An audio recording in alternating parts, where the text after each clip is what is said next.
Hello, grade 8. Our new chapter is about methods of antimicrobial prophylaxis and therapeutics. Before I start, let me explain the meaning of these two words, prophylaxis and therapeutics. What's the meaning of prophylaxis? Prophylaxis is the way of prevention of an infectious disease.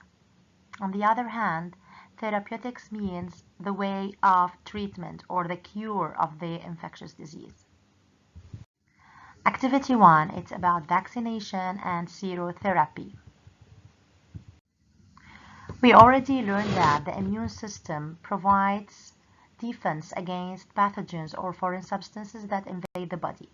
Let us remember the function of the immune system by doing the following exercise. Put the stages of immunity in the right order.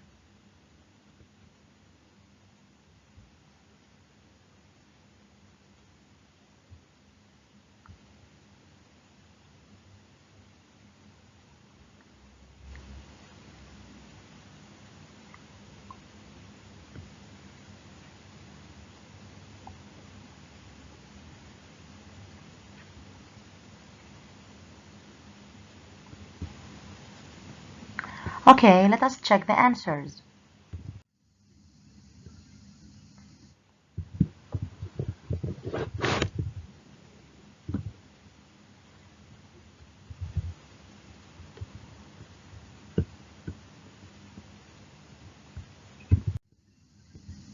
What if the pathogen is lethal or dangerous in a way that it spreads very fast between the individuals?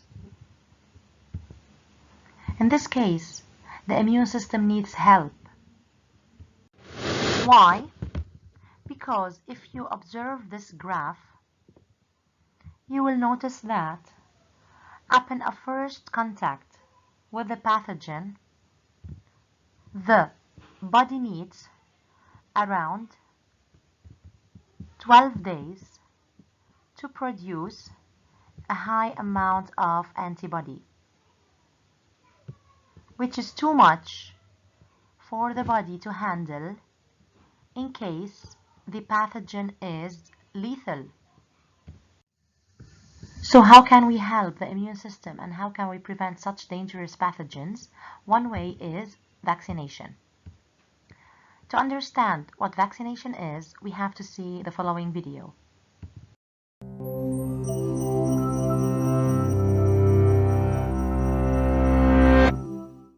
In 1796, the scientist Edward Jenner injected material from a cowpox virus into an 8-year-old boy, with a hunch that this would provide the protection needed to save people from deadly outbreaks of the related smallpox virus.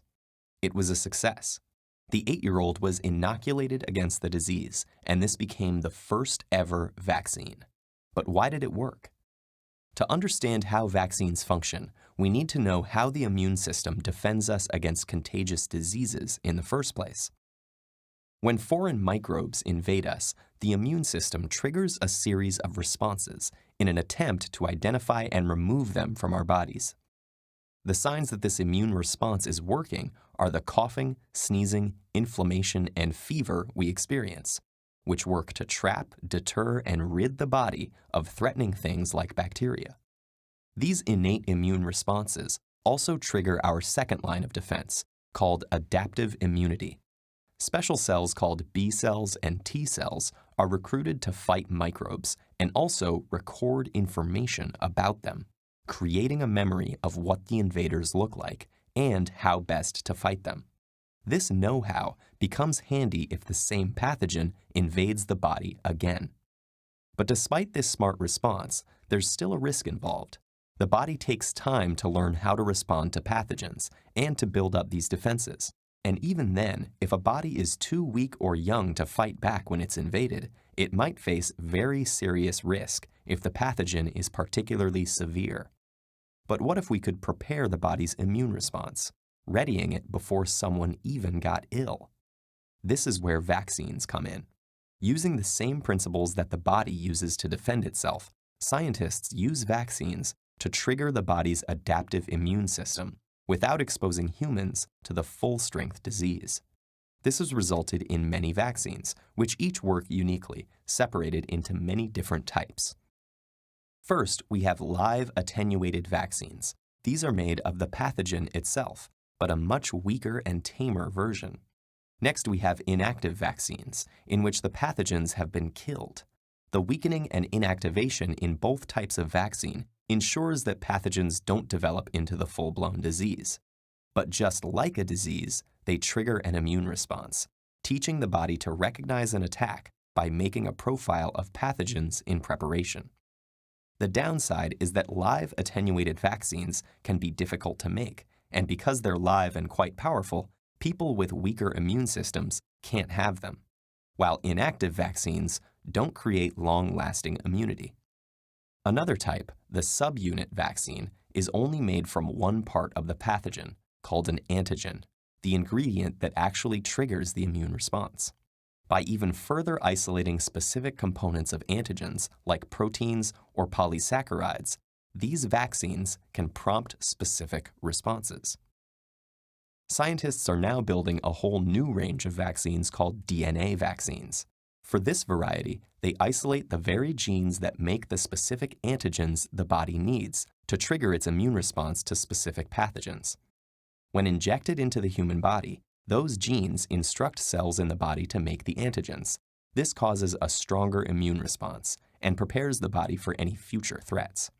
And because the vaccine only includes specific genetic material, it doesn't contain any other ingredients from the rest of the pathogen that could develop into the disease and harm the patient. If these vaccines become a success, we might be able to build more effective treatments for invasive pathogens in years to come.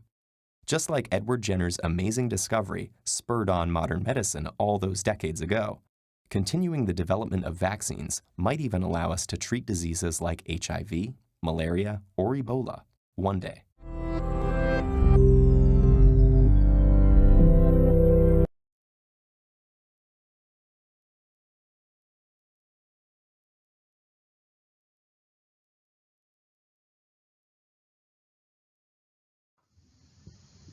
After watching the video, please answer these questions.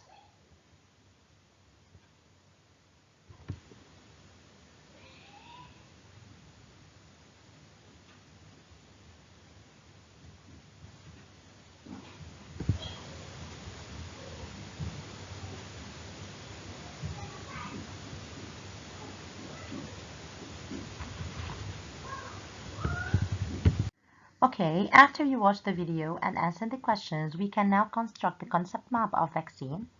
So, what does it contain? It may contain a dead pathogen, live but attenuated pathogen, part of the pathogen. Why is it important? It is important to create immunity without making you sick. How?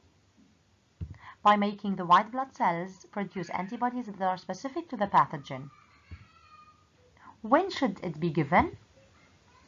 You have to take a vaccine before being infected by the live pathogen, and it should be given in repeated doses to provide long-lasting immunity. Finally, vaccination is a type of prophylactic measure that protects the body against diseases. Thank you for watching.